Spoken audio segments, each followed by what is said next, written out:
ಈ ವಿಡಿಯೋದಲ್ಲಿ ನಾನು ನಿರ್ದಿಷ್ಟ ಕೋನಗಳ ತ್ರಿಕೋನಮಿತಿ ಅನುಪಾತಗಳು ಅಂದರೆ ವ್ಯಾಲ್ಯೂಸ್ ಆಫ್ ಟ್ರಿಗ್ನೋಮೆಟ್ರಿಕ್ ಫಂಕ್ಷನ್ಸ್ ಅಂದರೆ sine theta, cos theta, tan theta, cosecant theta, secant theta, cot theta ಏನಿದೆ ಇವುಗಳಿಗೆ ನಾನು ಯಾವ ಕೋನ ಹಾಕ್ಕೊಂಡಾಗ ಯಾವ ಬೆಲೆ ಬರುತ್ತೆ ಅನ್ನೋದ್ರ ಬಗ್ಗೆ ಡಿಸ್ಕಸ್ ಮಾಡ್ತಾ ಹೋಗ್ತೀನಿ. ಅಂದರೆ ಇದನ್ನು ಹೇಗೆ ನೆನ್ಪಿಟ್ಕೋಬೇಕು ಅನ್ನೋದ್ರ ಬಗ್ಗೆ ಡಿಸ್ಕಸ್ ಮಾಡ್ತೀನಿ. ಇದು ಹೇಗೆ ಬಂತು ಅನ್ನೋದನ್ನು ನೀವು ಹೈಯರ್ ಎಜುಕೇಷನಲ್ಲಿ ಕಲಿತಾ ಹೋಗ್ತೀರಾ. ಅಂದರೆ PUCಲಿ ಇದು ಬರುತ್ತೆ. ಈ SSLCಲಿ ಅಂದರೆ 10th ಕ್ಲಾಸಲ್ಲಿ ಮೇಯ್ನಾಗಿ ಇದನ್ನು ನೆನ್ಪಿಟ್ಕೊಂಡ್ರೆ ಸಾಕಾಗಿದೆ. ಅಂದರೆ ಇದರಲ್ಲಿ ಬರೋವಂಥ ಲೆಕ್ಕಗಳನ್ನ ಬಿಡಿಸ್ಬೇಕು ಅಂತ ಹೇಳಿದ್ರೆ ಸೈನ್ 0 ಡಿಗ್ರಿ ಅಂದರೆ ಯಾವ ಬೆಲೆ ಬರಬೇಕು, ಕಾಸ್ 0 ಡಿಗ್ರಿ ಅಂದರೆ ಯಾವ ಬೆಲೆ ಬರಬೇಕು, ಈ ಬೆಲೆಗಳು ಮಾತ್ರ ನಮಗೆ ಗೊತ್ತಿದ್ರೆ ಸಾಕಾಗಿದೆ. ಇದನ್ನು ಹೇಗೆ ನೆನ್ಪಿಟ್ಕೋಬೇಕು ಅನ್ನೋ ವಿಚಾರದ ಬಗ್ಗೆ ನಾನು ಇವಾಗ ಡಿಸ್ಕಸ್ ಮಾಡ್ತಾ ಹೋಗ್ತೀನಿ. ಇದರಲ್ಲಿ ಮೊದಲನೇದಾಗಿ ಏನಿದೆ 0 ಡಿಗ್ರಿ, 30 ಡಿಗ್ರಿ, 45 ಡಿಗ್ರಿ, 60 ಡಿಗ್ರಿ ಮತ್ತು 90 ಡಿಗ್ರಿ ಇದೆ. ಮತ್ತು ನಾನು ಮೊದಲನೇದಾಗಿ ಈ ಸೈನ್ ಥೀಟಾ ಅನ್ನೋದನ್ನು ನೆನ್ಪಿಟ್ಕೋಬೇಕು. ಮತ್ತು ಈ 0, 30, 45, 60, 90 ಇದಿಷ್ಟು ನೆನ್ಪಿಟ್ಕೊಂಡ್ರೆ ಸಾಕು. ಈ ಸೈನ್ ಥೀಟಾ ಒಂದನ್ನು ಮಾಡೋದನ್ನು ಕಲ್ತ್ಕೊಂಡ್ರೆ ಮಿಕ್ಕಿದ ಉಳಿದ ಎಲ್ಲ ಕೋನಗಳನ್ನ ನಾವು ಈಸಿಯಾಗಿ ಅಂದರೆ ಎಲ್ಲ ಟ್ರಿಗ್ನೋಮೆಟ್ರಿಕ್ ಫಂಕ್ಷನ್ಸ್ದು ಯಾವ ಕೋನಗಳಿಗೆ ಯಾವ ಬೆಲೆ ಬರುತ್ತೆ ಅನ್ನೋದನ್ನು ಈಸಿಯಾಗಿ ತಿಳ್ಕೊಬೋದು. ಅದನ್ನು ನೋಡ್ತಾ ಹೋಗೋಣ. ಮೊದಲನೇದಾಗಿ ನಾನು ಏನು ಹೇಳಿದೆ ಅಂತ ಹೇಳಿದ್ರೆ, ಫಸ್ಟು ನಾವು ಕೋನಗಳನ್ನ ಬರ್ಕೊಳ್ಳೋಣ. 0 ಡಿಗ್ರಿ, 0, 35,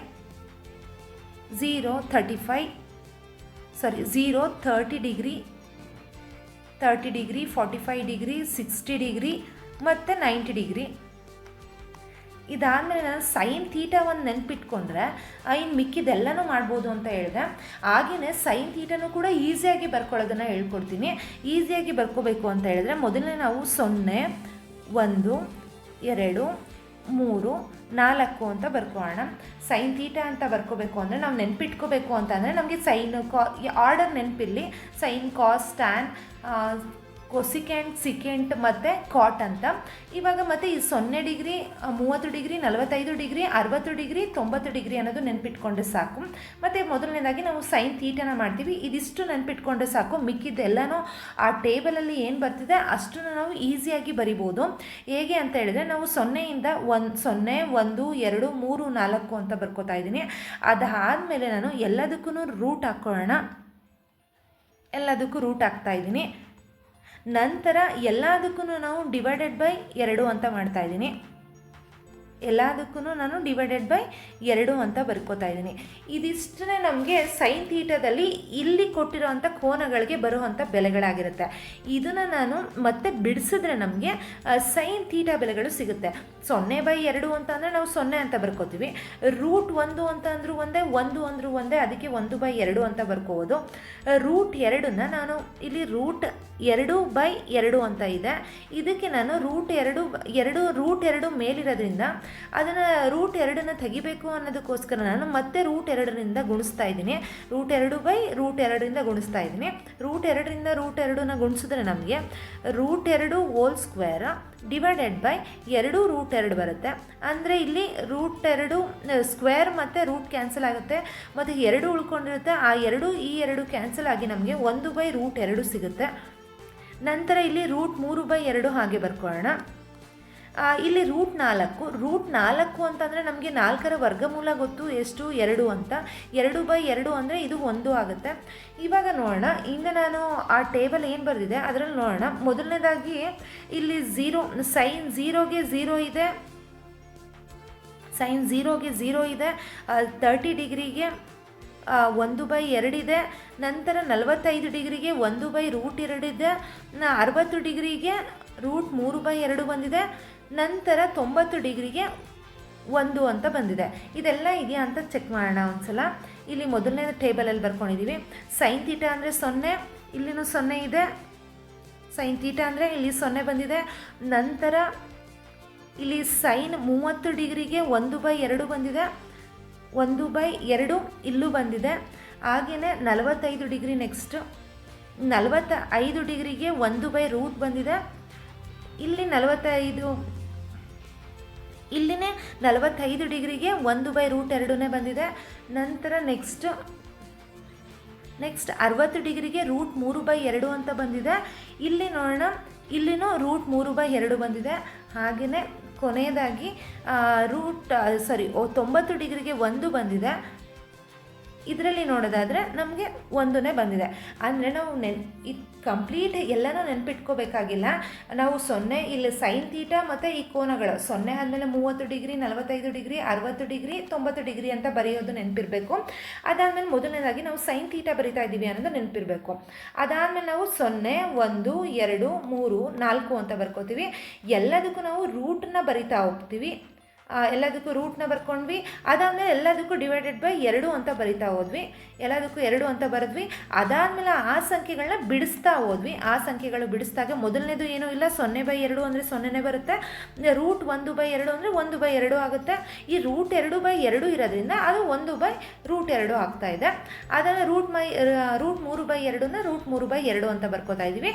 ಈ √4 ಅಂತ ಇರೋದ್ರಿಂದ ಅದನ್ನು ವರ್ಗಮೂಲ 2 ಆಗಿರೋದ್ರಿಂದ 2/2 ಆಗುತ್ತೆ. ಅದು ಕ್ಯಾನ್ಸಲ್ ಆಗಿ ನಮಗೆ 1 ಸಿಗ್ತಾ ಇದೆ. ಇವಾಗ ನಾವು ಸೈನ್ ತೀಟನ ಬರ್ಕೊಳ್ಳೋದು ಗೊತ್ತಾಯಿತು. ಸೈನ್ ತೀಟಾ ಒಂದು ಗೊತ್ತಾದರೆ ನಮಗೆ ಕಾಸ್, ಟ್ಯಾನ್, ಕೊಸಿಕೆಂಟ್, ಸಿಕೆಂಟ್, ಕಾಟನ್ನು ನಾವು ಈಸಿಯಾಗಿ ಬರಿಬೋದು. ಅದು ಹೇಗೆ ಅಂತ ನೋಡ್ತಾ ಹೋಗೋಣ. ಇವಾಗ ಮತ್ತೆ ಫಸ್ಟಿಂದ ಬರ್ಕೋತೀನಿ. ಏನದು ಸೈನ್ ತೀಟಾ. ಸೈನ್ ತೀಟಾಗೆ ಏನು ಮಾಡ್ತಾ ಇದ್ದೀನಿ, ಆ ಕೋನಗಳನ್ನ ಬರ್ಕೋತಾ ಇದ್ದೀನಿ. 0 degree, 30 degree, 45 degree, 60 degree, 90 degree.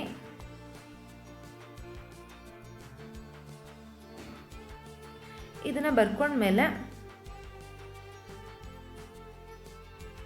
First ಸೈನಿಗೆ ಬರ್ಕೊಳ್ಳೋಣ. ನಾನು ಆಲ್ರೆಡಿ ಹೇಳಿದೆ ಹೇಗೆ ನೆನ್ಪಿಟ್ಕೋಬೇಕು ಅದನ್ನು ಅಂತ.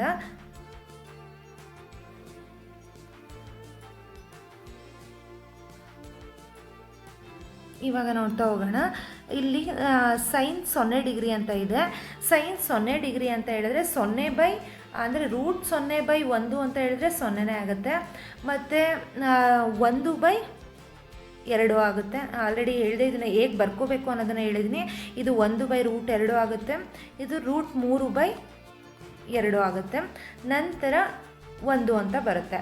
ಇದನ್ನು ಮತ್ತೆ ಹೇಗೆ ಬರ್ಕೊಳ್ಳೋದು ಅಂತ ಹೇಳೋಣ. ಮತ್ತೆ ಒಂದು ಟೇಬಲ್ ಬರ್ಕೊಳ್ಳೋಣ ಫಸ್ಟು.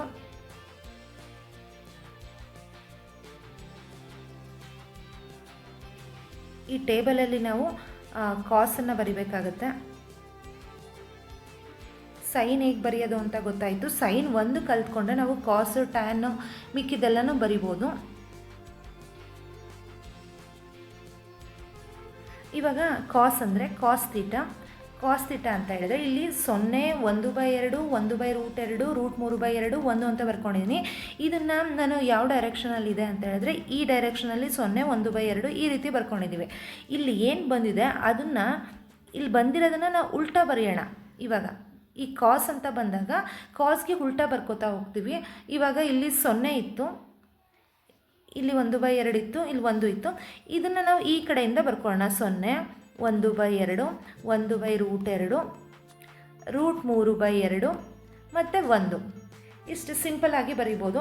ಅಂದರೆ ಈ ದಿಕ್ಕಿನಲ್ಲಿ ಬರೆಯೋದು ಹೇಗೆ ಅಂತ ನಮಗೆ ಗೊತ್ತಾಯಿತು. ಈ ದಿಕ್ಕಲ್ಲಿ ಬರೆದಿದ್ದನ್ನು ನಾವು ಮತ್ತೆ ವಾಪಸ್ ಏನು ಮಾಡ್ತಾಯಿದ್ದೀವಿ, ಇದಕ್ಕೆ ಆಪೋಸಿಟಾಗಿ ಈ ಕಡೆ ಬರ್ಕೊಂಡು ಬಂದರೆ ನಮಗೆ ಕಾಸ್ ಸಿಗುತ್ತೆ. ಇವಾಗ ನಮಗೆ ಸೈನ್ನ ಹೇಗೆ ನೆನ್ಪಿಟ್ಕೊಳ್ಳೋದು ಅಂತ ಗೊತ್ತಾಯಿತು. ಸೈನ್ 1 ನೆನ್ಪಿಟ್ಕೊಂಡು ಬರೆದ್ರೆ ಕಾಸ್ ಹೇಗೆ ಬರೆಯೋದು ಅಂತ ಸಿಂಪಲಾಗಿ ಗೊತ್ತಾಯಿತು. ನೆಕ್ಸ್ಟ್ ಇನ್ನೂ ಒಂದು ಟೇಬಲ್ ಹಾಕೋಣ.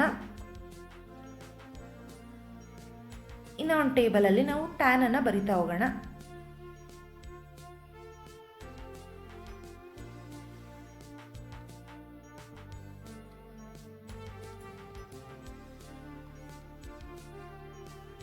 ಇವಾಗ ಟ್ಯಾನನ್ನು ಬರೆಯೋಣ. ಟ್ಯಾನನ್ನು ಬರಿಬೇಕಾದ್ರೆ ನಮಗೆ ಗೊತ್ತಿದೆ ಟ್ಯಾನ್ ಅಂದರೆ ಏನು ಅನುಪಾತಗಳು ಬರಿತೀವಿ ಅಂತ. ನಮಗೆ ಟ್ಯಾನ್ ತೀಟಾ ಅಂತ ಹೇಳಿದ್ರೆ ನಮಗೆ ಗೊತ್ತಿದೆ ಸೈನ್ ತೀಟಾ/ಕಾಸ್ ತೀಟಾ ಅಂತ. ಟ್ಯಾನ್ ಅಂದರೆ ಸೈನ್ ತೀಟಾ/ಕಾಸ್ ತೀಟಾ. ಇವಾಗ ಇಲ್ಲಿ ನೋಡೋಣ, ಟ್ಯಾನ್ ತೀಟಾ ಅಂದರೆ ಟ್ಯಾನ್ 0 ಡಿಗ್ರಿ. ಟ್ಯಾನ್ 0 ಡಿಗ್ರಿ ಅಂತ ಬರಿಬೇಕು ಅಂತ ಹೇಳಿದ್ರೆ ಸೈನ್ 0 ಡಿಗ್ರಿಗೆ ಏನಿದೆ ಅಂತ ನೋಡೋಣ, 0 ಇದೆ. ಮತ್ತು ಕಾಸ್ಗೆ 1 ಅಂತ ಇದೆ, ಅಂದರೆ 0/1. 0/1 ಅಂತ ಹೇಳಿದ್ರೆ ನಮಗೆ 0ನೇ ಬರುತ್ತೆ. ಹಾಗೆ ಟ್ಯಾನ್ 30 ಡಿಗ್ರಿಗೆ ನೋಡೋಣ. ಸೈನ್ 30 ಡಿಗ್ರಿಗೆ ಏನಿದೆ, ಟ್ಯಾನ್ 30 ಡಿಗ್ರಿ ಅಂತ ಬರಿತಾ ಇದ್ದೀವಿ ಅಂತ ಹೇಳಿದ್ರೆ ಅಲ್ಲಿ 1/2 ಮತ್ತು √3/2 ಇದೆ. ಎರಡು ಕಡೆನೂ ನಮಗೆ ಎರಡು ಕ್ಯಾನ್ಸಲ್ ಆದರೆ ನಮಗೆ ಉಳಿದಿದ್ದು 1/√3. ಹಾಗೆಯೇ ಇಲ್ಲಿ 1/√2 1/√2ನ ಅಂದರೆ ಸೈನ್ ಬೈ ಕಾಸ್ ಮಾಡ್ತಾ ಇದ್ದೀವಿ. 1/√2 ಡಿವೈಡೆಡ್ ಬೈ 1/√2 ಅಂದರೆ 2 ಕ್ಯಾನ್ಸಲ್ ಆಗಿ ನಮಗೆ ಉಳಿದಿದ್ದು 1 ಆಗುತ್ತೆ. ನೆಕ್ಸ್ಟು √3/2 1/2 ಇದೆ. ಎರಡೂ ಡಿವೈಡ್ ಮಾಡಿದಾಗ ನಮಗೆ ಇಲ್ಲಿ 2 ಕ್ಯಾನ್ಸಲ್ ಆಗಿ √3 ಉಳಿಯುತ್ತೆ. ಹಾಗೆಯೇ 1/0 ಯಾವುದೇ ಸಂಖ್ಯೆ ಡಿವೈಡೆಡ್ ಬೈ 0 ಅಂತ ಬಂದರೆ ಅದನ್ನು ನಾವು ಎಷ್ಟು ಸಂಖ್ಯೆ ಬಂದಿದೆ ಅಂತಲೇ ಹೇಳೋದಕ್ಕಾಗೋದಿಲ್ಲ. ಆದ್ದರಿಂದ ನಾವು ಇನ್ಫಿನಿಟಿ ಅಂತ ಬರ್ಕೋತೀವಿ. ಇಲ್ಲಿ 1/0 ಅಂತ ಬರ್ತಾ ಇರೋದ್ರಿಂದ ಇದನ್ನು ನಾವು ಇನ್ಫಿನಿಟಿ ಅಂತ ಬರಿತೀವಿ. ಓಕೆ, ಇವಾಗ ಸೈನ್ ಅಂತ ಬರ್ಕೊಳ್ಳೋದನ್ನು ಹೇಗೆ ನೆನ್ಪಿಟ್ಕೊಳ್ಬೇಕು ಅಂತ ಹೇಳಿದ್ದೀನಿ. ಅದೇ ಥರ ಕಾಸನ್ನು ಸೈನ್ ಒಂದು ಬರ್ಕೊಂಡ್ರೆ ಕಾಸನ್ನು ಹೇಗೆ ಬರ್ಕೋಬೇಕು ಅಂತ ಹೇಳಿದ್ದೀನಿ. ಈಗ ಟ್ಯಾನನ್ನು ಸೈನ್ ಬೈ ಕಾಸ್ ಅಲ್ಲಿ ಬಂದಿರೋವಂಥ ಬೆಲೆಗಳನ್ನ ಸೈನ್ ಬೈ ಕಾಸ್ ಮಾಡ್ತಾ ಹೋದರೆ ನಮಗೆ ಟ್ಯಾನ್ ಸಿಗ್ತಾ ಹೋಯಿತು. ನೆಕ್ಸ್ಟ್ ಏನಂತ ಅಂದರೆ ಇದು ಒಂದು ಸೈನ್ ನೆನ್ಪಿಟ್ಕೊಂಡು ಇವೆರಡು ಬರೆಯೋದು ಗೊತ್ತಾಯಿತು. ಇದು 3 ಬರೆದ್ರೆ ನಮಗೆ ಕೊಸಿಕೆಂಟ್ ಸಿಕೆಂಟ್ ಕಾಟ್ ಬರೆಯೋದು ಬರಿಬೋದು. ಹೇಗೆ ಅಂತ ಹೇಳಿದ್ರೆ ಸೈನ್ ಥೀಟಾ ಅಂತ ಹೇಳಿದ್ರೆ ನಮಗೆ ಗೊತ್ತಿದೆ 1/cosecant ಥೀಟಾ ಅಂತ. ಅಂದರೆ ಕೊಸಿಕೆಂಟ್ ಥೀಟಾ ಬರಿತೀವಿ ಅಂದರೆ ಇಲ್ಲಿ ಈಗ cosecant theta is equal to 1/sin theta ಅಂತ ಬರಿಬೋದು.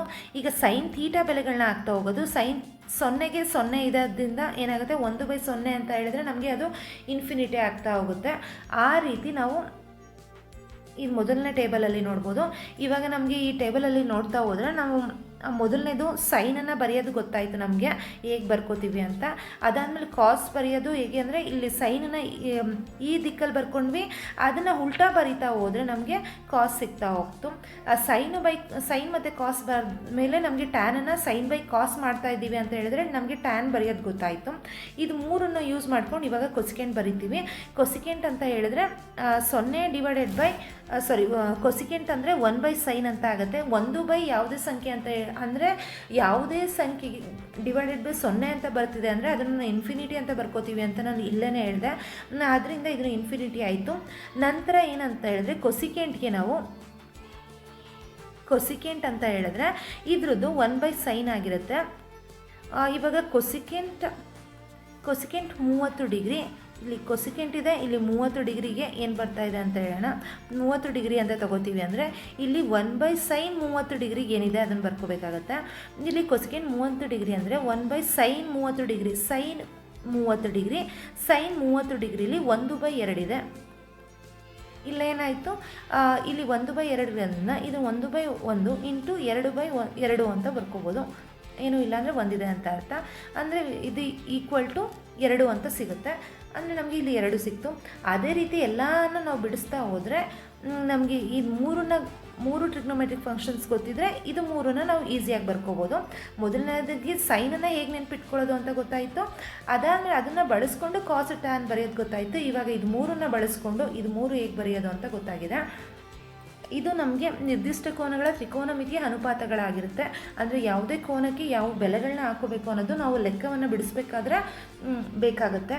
ಇನ್ನು ನೆಕ್ಸ್ಟ್ ಇದಾದಮೇಲೆ ನಾವು ಕೆಲವೊಂದು ಟ್ರಿಗ್ನೋಮೆಟ್ರಿಕ್ ಐಡೆಂಟಿಟೀಸ್ ನೆನಪಿರಬೇಕು. ಟ್ರಿಗ್ನೋಮೆಟ್ರಿಕ್ ಐಡೆಂಟಿಟೀಸ್ ಅಂತ ಹೇಳಿದ್ರೆ ತ್ರಿಕೋನಮಿತಿ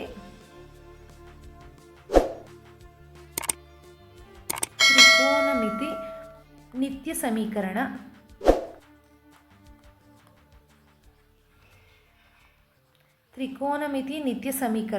ತ್ರಿಕೋನಮಿತಿ ನಿತ್ಯ ಸಮೀಕರಣ ಅಂತ ಹೇಳಿದ್ರೆ ಟ್ರಿಗ್ನೋಮೆಟ್ರಿಕ್ ಐಡೆಂಟಿಟೀಸ್.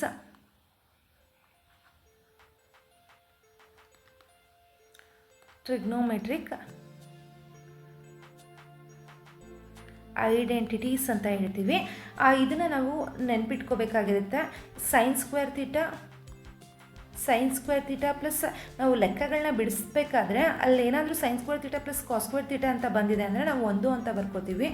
ಅದೇ ರೀತಿ 1 + tan ಸ್ಕ್ವೇರ್ ಥೀಟಾ ಅಂತ ಬಂದರೆ 1 + tan ಸ್ಕ್ವೇರ್ ಥೀಟಾ ಅಂತ ಹೇಳಿದ್ರೆ ನಮಗೆ ಸೆಕೆಂಡ್ ಸ್ಕ್ವೇರ್ ಥೀಟಾ ಅಂತ ಗೊತ್ತಿರಬೇಕು. ನಂತರ 1 + cot square theta is equal to cosecant square theta ಅಂತ ಬರ್ಕೋಬೇಕು. ಇದು 3 ಐಡೆಂಟಿಟೀಸ್ ಅಂದರೆ ಈ 3 ನಿತ್ಯ ಸಮೀಕರಣಗಳು ಈ ತ್ರಿಕೋನಮಿತಿಲಿ ನಮಗೆ SSLCಲಿ ಬರೋ ಅಂಥ ನಿತ್ಯ ಸಮೀಕರಣಗಳಾಗಿರುತ್ತೆ. ಇದು 3 ನಮಗೆ ನೆನಪಿರಬೇಕು. ನಾವು ಇವಾಗ ತ್ರಿಕೋನಮಿತಿ ಪಾಠದಲ್ಲಿ ಮೇಯ್ನಾಗಿ ನಮ್ಗೆ ಏನೇನು ಬೇಕು ಅಂದರೆ ಟ್ರಿಗ್ನೋಮೆಟ್ರಿಕ್ ಇಂಟ್ರೊಡಕ್ಷನ್ ಟು ಟ್ರಿಗ್ನೋಮೆಟ್ರಿಲಿ ಏನೇನು ಬೇಕಾಗಿರುತ್ತೆ ಅಂತ ಹೇಳಿದ್ರೆ, ತ್ರಿಕೋನಮಿತಿಲಿ ಮೊದಲನೇದಾಗಿ ನಾವು ಟ್ರಿಗ್ನೋಮೆಟ್ರಿಕ್ ಅಂದರೆ ನಾವು ಲಂಬಕೋನ ತ್ರಿಭುಜನ ಬಳಸ್ಕೊಂಡು ಹೇಗೆ ಅದು ಬಾಹುಗಳನ್ನ ಬರ್ಕೋತೀವಿ ಅನ್ನೋದು ಗೊತ್ತಾಗಿರಬೇಕು. ಅದಾದಮೇಲೆ ಇದರಲ್ಲಿ ತ್ರಿಕೋನಮಿತಿಯ ಅನುಪಾತಗಳು ಗೊತ್ತಿರಬೇಕು. ಅಂದರೆ ಸೈನ್ ಥೀಟಾ, ಸೈನ್, ಕಾಸ್, ಟ್ಯಾನ್ ಇದೆಲ್ಲ ಬರ್ಕೊಳ್ಳೋದು ನಮಗೆ ಗೊತ್ತಾಗಿರಬೇಕು. ಅದಾದಮೇಲೆ ನಮಗೆ ವಿಲೋಮ ಅನುಪಾತಗಳು, ವಿಲೋಮ ಅನುಪಾತಗಳು ಗೊತ್ತಿರಬೇಕು. ಸೈನ್ ಅಂತ ಹೇಳಿದ್ರೆ 1/cosecant ಈ ರೀತಿ ಅನುಪಾತಗಳು ವಿಲೋಮ ಅನುಪಾತಗಳು ಗೊತ್ತಿರಬೇಕು. ಅದಾದಮೇಲೆ ನಿರ್ದಿಷ್ಟ ಕೋನಗಳು, ಯಾವ ನಿರ್ದಿಷ್ಟ ಕೋನಗಳ ತ್ರಿಕೋನಮಿತಿ ಅನುಪಾತಗಳು ಗೊತ್ತಿರಬೇಕು, ಕೋನಗಳ ಬಗ್ಗೆ ಗೊತ್ತಿರಬೇಕು. ಅದಾದಮೇಲೆ ಇದರ ನಿತ್ಯ ಸಮೀಕರಣ ಗೊತ್ತಿರಬೇಕು,